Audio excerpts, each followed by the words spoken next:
So I am by no means a fan of Sonic games. I never understood why Sonic was all about going fast, but then his levels would slow down to a crawl after Green Hill Zone. Not to mention all the hidden springs and spikes that often interrupted your momentum, or precarious platforming that could sometimes lead to getting crushed and insta-killed. I've thought on several occasions that I could even do a bad game design episode on some of the old Sonic games someday, but I think all of that has changed now. Knowing my background, I hope you understand how important it is when I say that you need to play Sonic Mania. The highest rated Sonic game in over 15 years wasn't actually developed by Sonic Team, but rather Headcanon and Pagoda West Games, led by Christian Whitehead, all known for their experience on Sonic fan games, ROM hacks, and enhanced ports. So Sonic Mania was quite literally made by the fans for the fans of the early games. There are 12 main zones to explore, split up into 2 acts each, 4 of which are brand spankin' new. Now, you'll have to forgive my lack of Sonic knowledge because most of the zones were fresh to me, but I do understand that some people wish there were more of these new stages because it's where the game truly shines. In fact, it would seem that Sonic Mania relies very heavily on its original influences, which is both good and bad. Good because it captures the Sonic attitude and spirit of the 90s, more on that in just a minute, but bad because a lot of the design issues I just talked about are present here as well. I want to get the negatives out of the way here early because they are far outweighed by the positives. So yes, there is still the occasional spring or spike trap that can catch you off guard and stop you dead in your tracks. And yes, you can still get smushed and die even if 1 pixel of you is in between 2 walls. Can we just agree that this mechanic needs to go? Like, even if it was replaced with taking a hit instead of instantly dying, then you wouldn't have issues like this in Chemical Plant Zone. This is only the 2nd level and I wasn't able to get past it without dying even on my 3rd playthrough. What's funny is that the 1st act of each zone is essentially a remake of the original levels, while the 2nd act adds some new variety to spice up the area.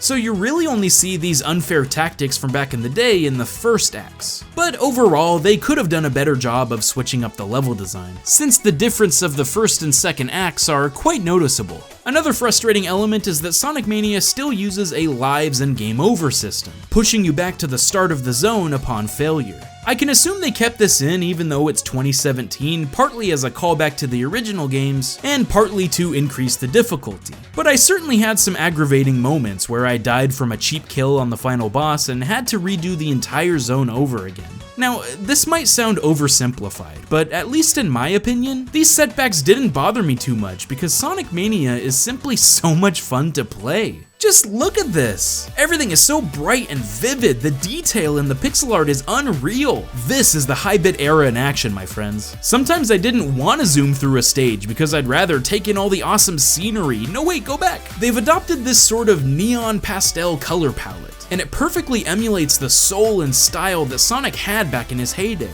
The opening cutscene put a huge smile on my face, and music by Hyper Potions is beautiful. Finally, we have a game that gets it. And all the new levels especially show us what Sonic is capable of with today's technology. The breathtaking themes and objects Sonic can interact with are delightful. From the giant guns in Mirage Saloon Zone to the popcorn poppers in Studiopolis Zone. The Blue Sphere bonus stages are back, which I mean are alright, but the new Catch the UFO minigames are super fun, and the perfect reward for exploring the levels in search of those hidden rings. Each act has its own unique music and a boss fight to top it off. And some of them are so remarkable that I won't spoil them for you here, you just gotta play it. Power-ups are more important than just taking an extra hit this time. You can burn up bridges or attach to magnetic surfaces, and it totally changes how you complete a level. I love that you can play as Sonic, Tails, and Knuckles, and they all play vastly different from each other. Knuckles can glide and climb walls, but he's pretty slow, I didn't like him very much. But Tails might have been my favorite since he can fly up high into the air to reach new pathways and secrets. He can also speed up boss fights where they just hang out at the top of the screen, that was pretty sweet. The cherry on the cake is that once you beat the game, you can select any level you want to play again,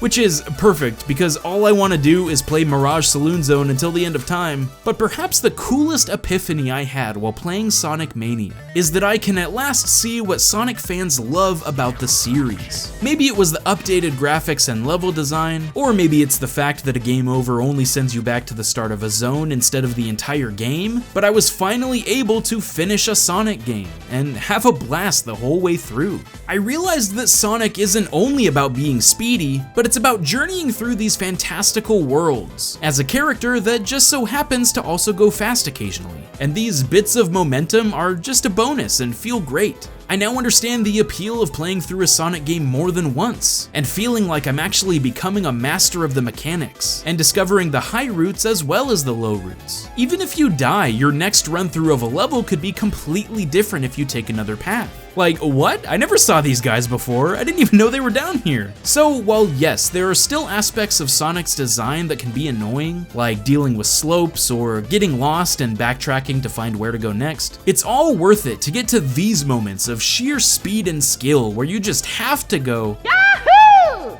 So, am I a Sonic convert now?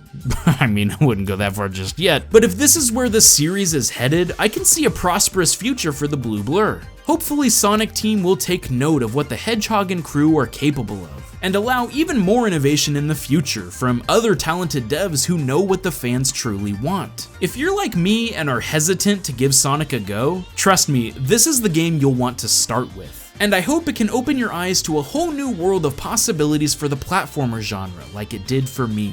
So go play some Sonic Mania, and I'll see you guys next time. Hey guys, today's video was sponsored by Dropleaf, a brand new gaming service that I'm really excited to see take off. Essentially, Dropleaf has a large library of indie games that you have unlimited access to for only $4.99 a month. Like I said, they're just now getting off the ground, so they're adding 10 to 20 new indie games each month. So you're basically getting a ton of new titles to try out for the price of a coffee. Even better, you can sign up with the link in the description right now to get a 14-day free trial to test the waters. I tried it out myself and started playing some classics like Evoland or Cluster Truck, but then I also found some new ones that really intrigued me, like the Japanese pop-up book style adventure game Tengami. There's a ton to choose from, and finding some hidden gems is probably the coolest part. It even has a recommendation feature based on the other games you've played to show you more titles you'll like. So check out Dropleaf in the description below, and I hope you enjoy playing some awesome indies. Thanks for watching, and stay frosty, my friends.